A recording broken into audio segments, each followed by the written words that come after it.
As director of the Lee Timoy Foundation, I was invited to Kirinyaga Diocese in Kenya, about 3 hours north of Nairobi at the foot of Mount Kenya.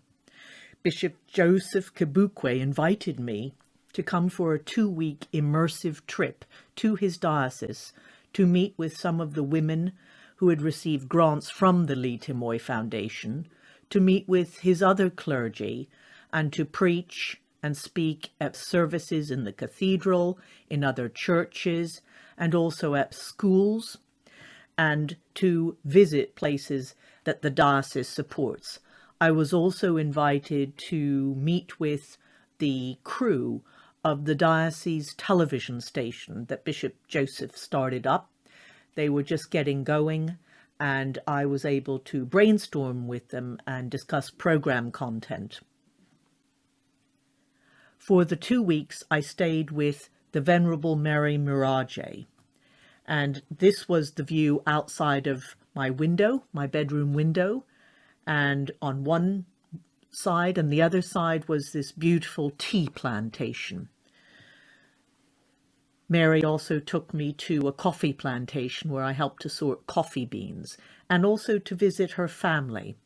This is Mary's table with sitting next to her son Isaac. Her husband died a year ago, her mother died a year ago, and this is her father, nephew, and sister-in-law. This is the Reverend Purity Muniri on the left with her husband, daughter, and granddaughter. I first met Reverend Purity about 8 months earlier in London, where she was visiting a friend. And I asked her what were the issues in her congregation, and she told me that it was all to do with the teenage girls. What had happened is there had been a drought in her remote rural area, and farming families were selling off their younger daughters to older men, and of course the daughters were being exposed to abuse and violence. Fast forward a few years, the daughters had 1 or 2 children. Sometimes the man had deserted them. They had no money. They could not go home. They were social outcasts, and they were no longer in full-time education. And what Reverend Purity had been doing is conducting the funerals of these girls who'd killed themselves and often killed their children first. She taught her congregation and preached week in, week out that these girls were not social outcasts. They were to be taken in, given food, sanctuary, got back into full-time education, their children cared for. And when I saw Purity in Kenya, she was beaming because she had been conducting no more funerals. This is Mary's church, All Saints Church, Kirinyaga, where I preached several times, got to meet her team. This is where we ate our meals after each church service. This was the same for every church I visited. Here I am preaching in another church, and Reverend Bansi is translating my words into Kikuyu. This is a wonderful women's fellowship in a very remote rural area. And here is a wonderful gathering of the Mothers Union representatives.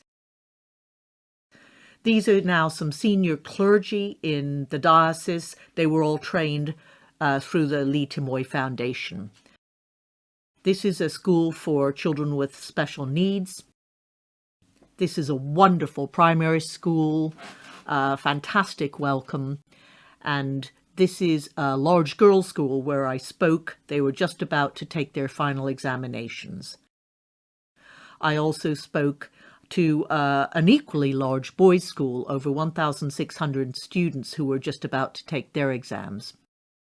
Shello Smith, who's a daughter of Lee Timoy, now runs a home for former street boys. This is a maternity hospital, and we met and talked with some of the women who'd just given birth. Bishop Joseph is on my right, a visiting Bishop of Embu, outside the cathedral.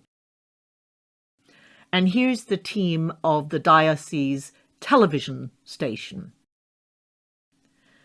These are 3 women who are currently students in Africa International University, and here I am with the 30 women students at St. Andrew's Theological College in Kabare.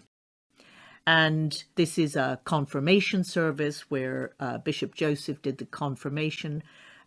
And last but not least, I was given a hat that was quite large because they thought Reverend Reese was a man. And this is Jocelyn, who gave it to me and was so delighted when she met me and thought it was quite amusing that I was not a man at all.